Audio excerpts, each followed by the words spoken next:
The guest of my Sunday show is Tom DeWall, Senior Fellow with Carnegie Europe. Hi, Tom. Thanks for this opportunity to share your thoughts and analysis with my audience. I'm sure they will be very interested to hear from you. As we can see, there's a lot of diplomatic activity between Armenia and Azerbaijan. The intensity of meetings between the two is unprecedented. The leaders, the top diplomats, and high-level officials are meeting not only in Moscow and Brussels. There was even a meeting of deputy prime ministers of Armenia and Azerbaijan on the border of two countries, which I believe is not only a symbolic gesture, but also an indication that both countries could be engaged at some point even without third parties. This could be also a sign that they are serious about cutting a deal. What do you think about all these things? Right. Well, Harry, first of all, very good to talk to you again. I'm always glad to talk to you. Yes, indeed. It's definitely a very, I think, important moment. Suddenly, first time after the 2020 war, we're seeing this new diplomatic activity with the European Union for the first time taking a leading role. I think the Minsk group is not exactly dead, but it's frozen and will not be revived anytime soon. But it's not completely dead. I think that's important to say. But certainly the European Union in the leading role, Toivo Klar, the EU Special Representative, spending a lot of time in Baku and Yerevan, and Charles Michel, President of the European Council, taking the lead now as the kind of main mediator, facilitator, and as you said, importantly, a bilateral channel, not only between the deputy prime ministers, but between two top advisors, Armen Grigoryan on the Armenian side, Hikmet Hajiev on the Azerbaijani side. So I think a bilateral channel is very important. And I think one of the reasons that the two sides prefer Brussels to Moscow as a mediator is because Brussels really doesn't want to control this process. It wants to facilitate this process and is actively encouraging this bilateral channel. So European Union doesn't want to own this process. It just wants to make something happen. And obviously the big question is that possible? Are the sides ready? What does Russia want? I guess we'll try and talk about all these issues. And now let's talk about Brussels' role in bringing Yerevan and Baku closer. The President of the European Council, Charles Michel, facilitated, as you said, mediated and organized 3 meetings between Pashinyan and Aliyev at the time when Russia was badly stuck in the war with Ukraine and had no time really to continue full engagement in South Caucasus. Charles Michel scored some diplomatic success in bringing two leaders closer on some issues such as transport and communication, demarcation. Even he was succeeded in getting two sides starting talking about peace agreement. What's your opinion on all this?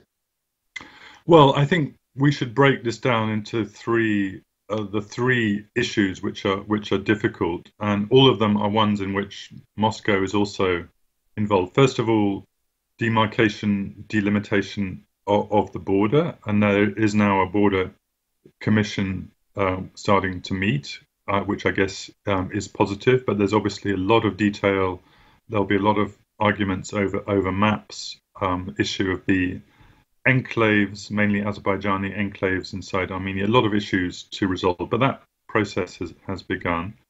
The transport and communication issues, the point 9 of the November 2020 ceasefire statement, which says that all routes should be unblocked, and particular names a route across Armenia to Nakhchivan. That they're talking about some progress on that from the Brussels meeting. There's obviously an existing trilateral commission formed with the Russians on that as well. I think that for me is the most important one in the short term. If there can be agreement on road and rail links, this means there's a kind of positive dynamic. There's shared cooperative incentives on working together on economy, transport, and trade, and that has to be good news, because it means that if they're working together on reopening transport routes, there's less incentive for Azerbaijan, to cause the kind of security problems that it was in March around Karabakh. So that one for me is key, and I think European Union again has a big role to play there as a funder, as a technical facilitator. This is the kind of thing European Union does very well. And I should just mention that, however, that I think there's one big issue there which needs to be resolved, that the ceasefire statement mentions that Russian border guards will be the guards of the route to Nakhchivan. And I think that is, problematic now in the light of the war in Ukraine. So, will Armenians and Azerbaijanis want to see an indefinite Russian presence on that route to Nakhchivan if and when it opens? And the third issue, which is obviously involves more discussion with us, is the Karabakh issue. Obviously, the root problem, the status, security, future of the Karabakh Armenians, which is going to be obviously the most difficult of the three. Yeah, but let's talk about Russia's role. Judging from the statements issued from Moscow, we can assume that Russians didn't like what Charles Michel was doing with Pashinyan and Aliyev. Foreign Minister Sergei Lavrov and his spokeswoman Maria Zakharova accused Brussels of trying to hijack talks and playing geopolitical games. Russian Foreign Ministry officials say that Brussels is trying to hijack the talks using the Karabakh conflict against Moscow. Would you please go over these points and explain what has happened and what is happening? Well, obviously, it's not a surprise that there's some negative statements coming out of Moscow, but let's break this down a bit. Maria Zakharova, as we know, it's almost her job to be aggressive towards the West on all issues, and then she used this phrase about the shameless attempts of Brussels, I think in Russian, беззастенчивые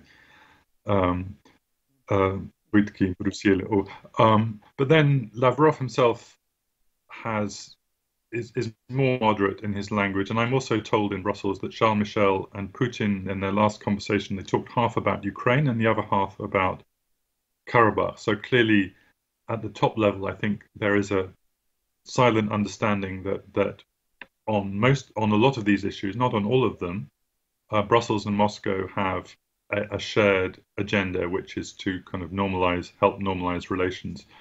And also, of course, Brussels completely understands that on the security side, which is absolutely the most important issue for Karabakh, the only people on the ground are the Russian peacekeepers. No one in Brussels wants to have them removed and to see suddenly, the likelihood of a conflict re-arising as a result. So I think there are clearly differences, but I think it's enough of a common agenda for them to proceed in parallel at the moment. Yeah, and now what will happen with Nagorno-Karabakh? Is Armenia abandoning it? The opposition in the parliament believes that Prime Minister Pashinyan will hand over Nagorno-Karabakh to Azerbaijan. They accuse him of being a traitor. We also heard from the Prime Minister himself that the European leaders urged him to lower the bar on Nagorno-Karabakh issues, meaning don't ask too much. It's not a time for that. How do you interpret the state of affairs on the status of Nagorno-Karabakh? Well, obviously, this is absolutely the core issue. And if you look at the positions of Baku and Stepanakert, they are, again, completely opposite. Baku is offering nothing. They say Nagorno-Karabakh no longer exists as a territorial unity. We've withdrawn our offer of autonomy. In Stepanakert, they're also saying we're not even interested in autonomy and being, no way do we want to be part of Azerbaijan. So the Yerevan position is obviously the most interesting one. Pashinyan talking about his April the 13th speech, which was obviously a fundamental policy rethink on Karabakh.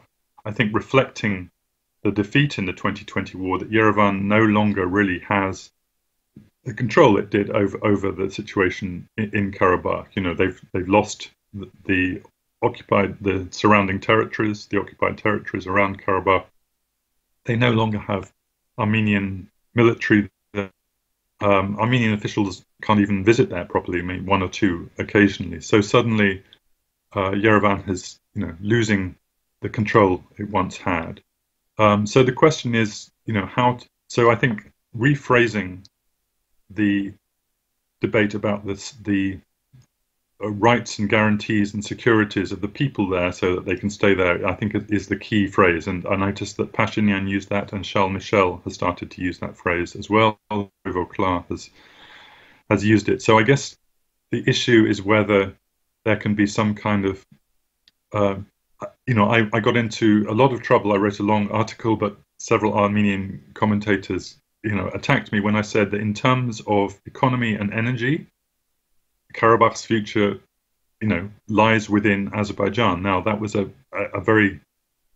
comment that a lot of Armenians didn't like. But I mean, where the question I would ask them is, in the future, where will the Karabakh Armenians get their water from, their electricity, telecommunications, and probably gas as well? The question is, can they rely indefinitely on Armenia for that, or do they need to start having some kind of cooperation within Azerbaijan on those issues, energy and economy? And my answer to that is yes. They have to start realizing that they cannot exist, I think, indefinitely with their current status. They have to have a different status, which I think involves cooperation with Azerbaijan, some kind of economic integration with Azerbaijan on certain issues, and I think the most important thing, as Pashinyan and Charles Michel are saying, some kind of international guarantees for their future, for their security. So all of those things, I think, are what is required. But I think we're a long, long way from getting there. I don't see Azerbaijan currently changing its position in public. I think in private, there's serious discussions are going on. So that's where I think the debate is on the future of Karabakh. But I think it's important that it started. And I think what is really needed now is some kind of dialogue between Baku and Stepanakert, some kind of, whether maybe it's happening in private, I just don't know about it, but some kind of dialogue on all these very, very difficult issues. Mm-hmm. And now about Minsk Group co-chairs and OSCE Minsk Group, and you said that it doesn't exist or it doesn't function now. An unnamed EU official, European Union officials told RFE, Armenian service, that the joint mediation format by Moscow, Paris, and Washington is not valid any longer. And we also heard from Lavrov that after the war in Ukraine, France and the United States stopped cooperating with Russia in the OSCE Minsk Group format. But the Armenian side keeps asking and urging all parties that the Minsk Group should resume its role and chief mediation role. What do you think?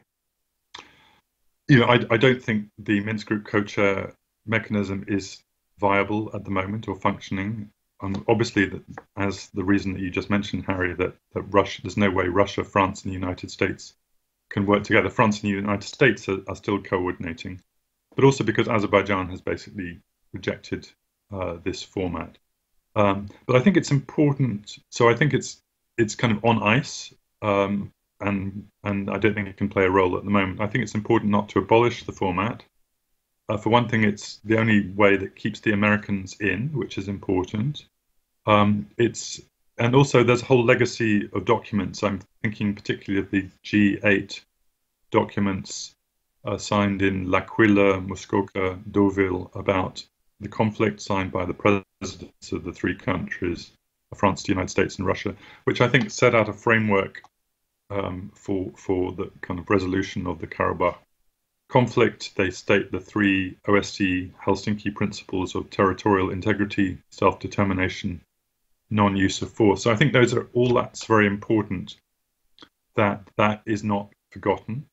And maybe what would happen, maybe I'm speculating here, obviously, is that what will happen is that if there's progress by the EU and Russia towards some kind of peace settlement, that the Minsk group could be called in, the OSD could be called in to be the kind of endorse it, to support it towards a later stage.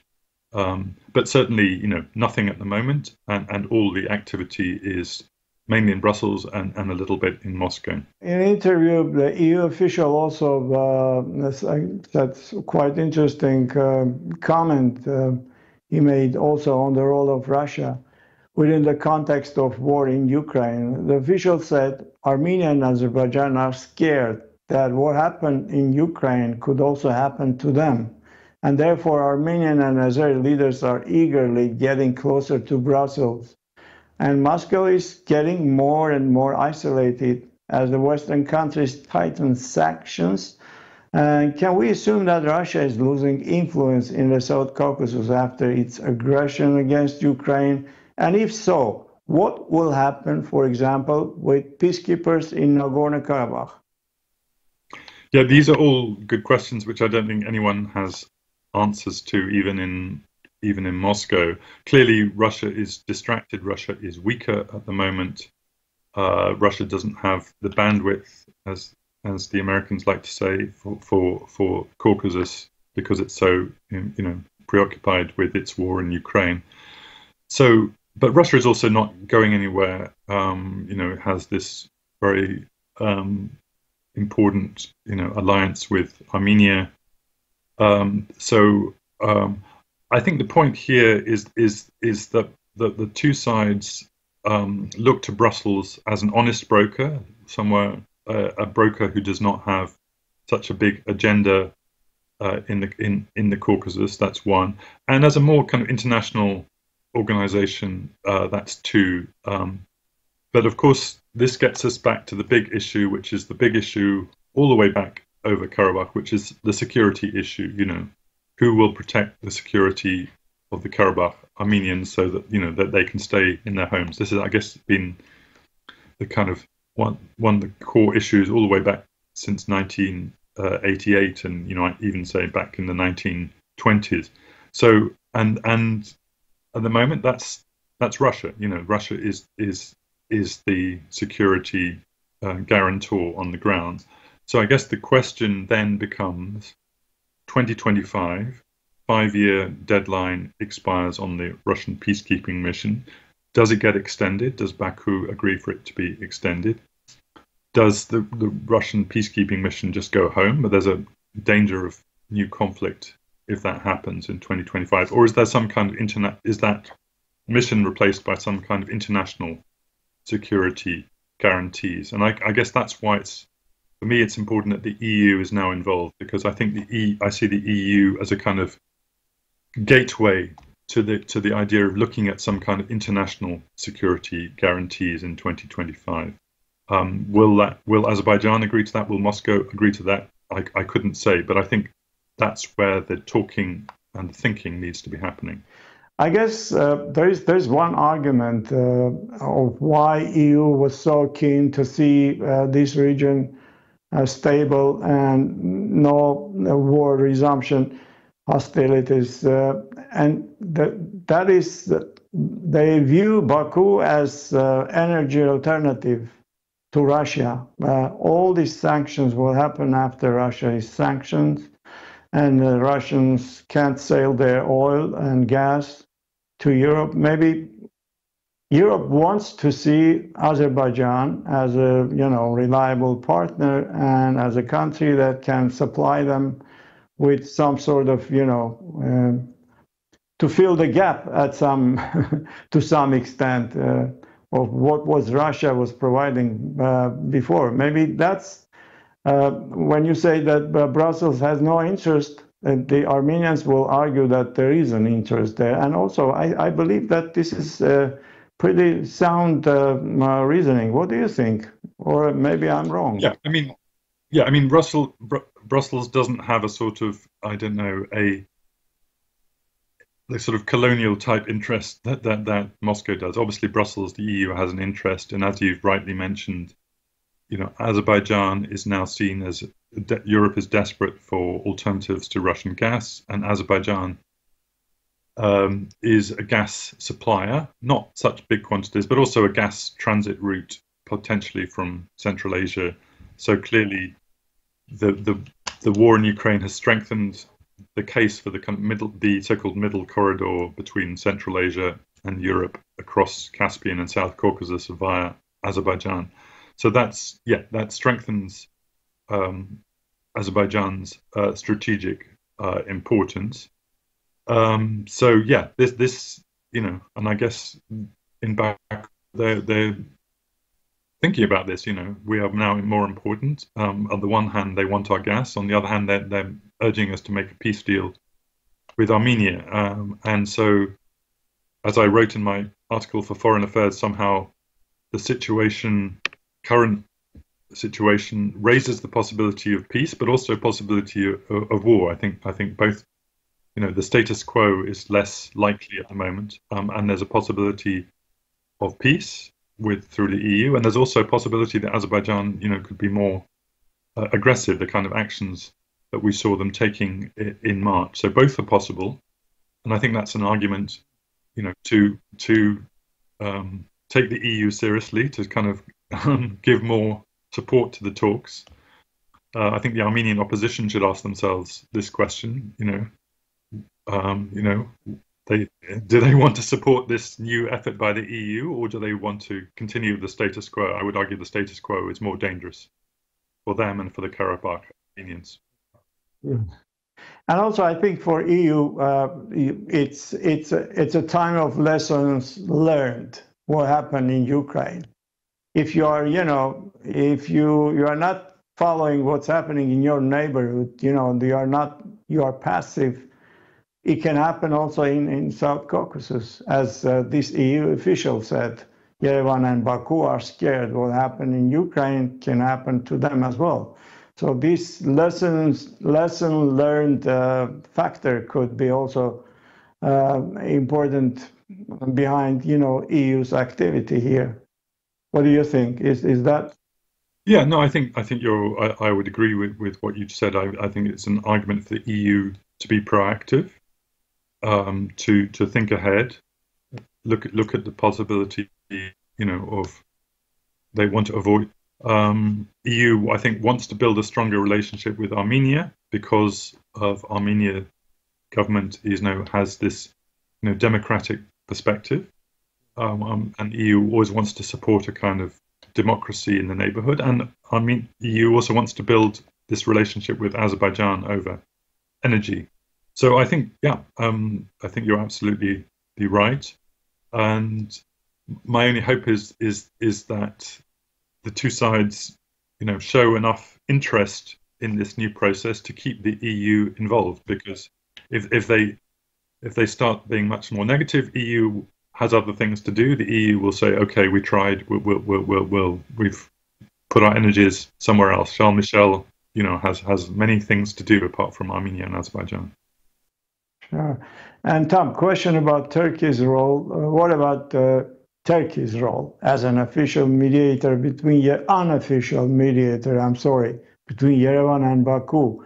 Are they just playing their own game in advancing Turkish interest in the region, or they're genuinely interested in normalization of relations with Armenia, and also they want to see Armenia and Azerbaijan in peace with each other? Right.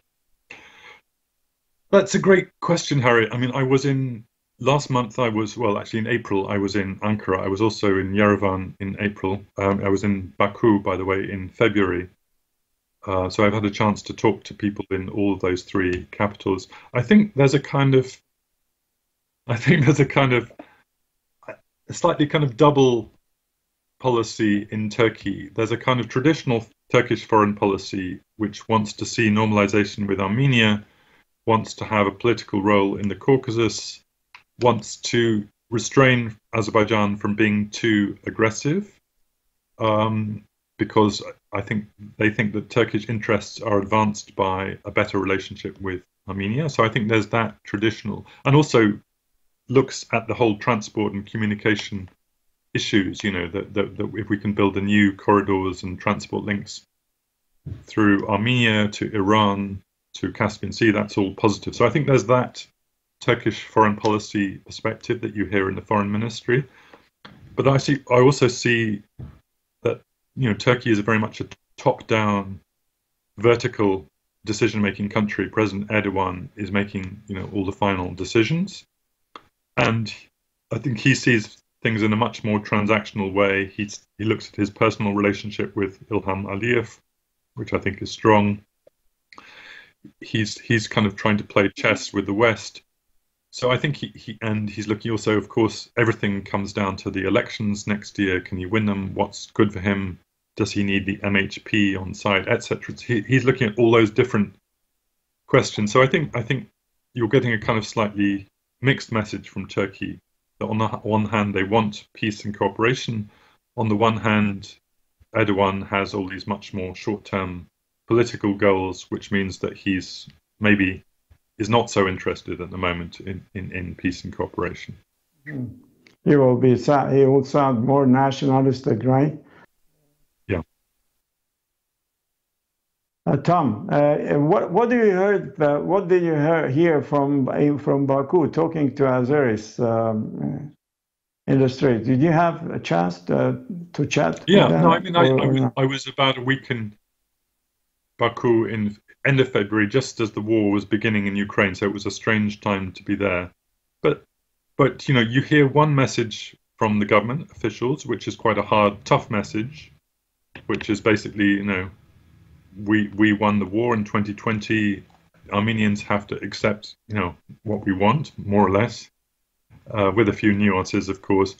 But from Azerbaijani society, you hear a much bigger spectrum of opinions, from the very aggressive, we must, liberate Khan Kendiv, to much more pragmatic, let's just leave those Armenians with their Russian peacekeepers and let's get on with the business of rebuilding the recovered territories. And I think there's a feeling in Baku. I said this in my Foreign Affairs article, that there's a kind of national curse was lifted on us, that we lived with these massive problems for all these years, and now this curse is lifted. So I think there's if President Aliyev wants to guide a narrative, it can be just about reconstruction of these territories, years of work, rehabilitation, building economy, resettling people. There's plenty to be done there. They don't have to worry about Karabakh, the Armenians of Karabakh. So I think there's a choice there, and I think a lot of Azerbaijanis would, don't worry about Khan Kendi or Stepanakert. They worry more about other issues. But politics is politics, as we see, and President Aliyev keeps on giving these quite aggressive anti-Armenian speeches. Mm-hmm. Oh, thanks, many thanks, Tom. It was really interesting, as always, talking to you. It's something special. Thank you very much for this interview, and I hope that